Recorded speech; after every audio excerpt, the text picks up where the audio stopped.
Go right ahead. Thank you, Ambassador. It's an honor to address this session on behalf of the Workers and Trade Unions Major Group. Mr. Co-Facilitator, fulfilling the SDGs objective of decent work for all requires comprehensive and national employment policy frameworks, pro-employment macroeconomic policies, strong and functioning labor market policies and institutions, as well as significant public investments in quality education, training and lifelong learning, and the provision of quality public services. Within national budget contexts, all governments should be able to raise and ring-fence the necessary resources to provide income security for all and universal access to essential public goods and services like healthcare, education, housing, water and sanitation through nationally defined and designed social protection floors.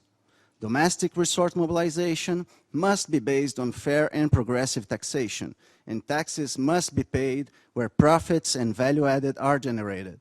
This includes tackling tax evasion and avoidance practices and introducing global taxation on short-term financial transactions.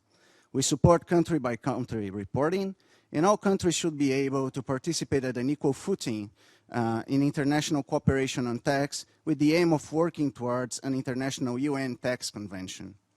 Partnerships with the private sector must ensure business accountability, uphold existing international standards on labor and environment, and adhere to regulations defined by the public sector. The responsibility for planning, regulating, and monitoring any partnerships lies with the state. With respect to public-private partnerships, great scrutiny must be applied.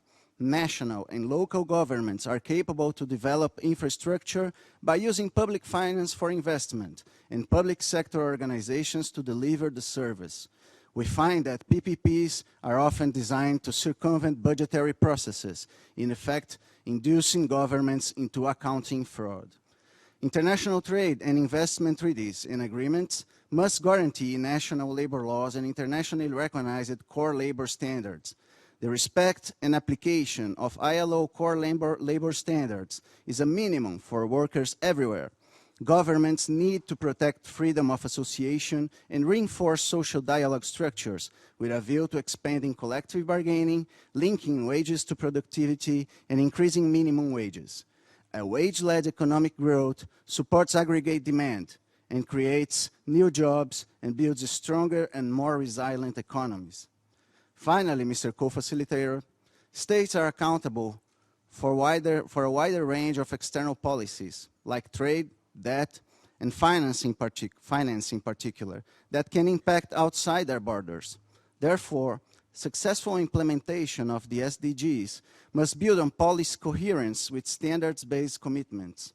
It should integrate existing accountability and reporting mechanisms at international level, such as the ILO supervisory mechanism and the Universal Periodic Review of the Human Rights Council, but also establish new institutional arrangements for mandatory monitoring of the post-2015 agenda and the creation of something like an FFD commission with periodic yearly reviews. I thank you, Mr. Chair.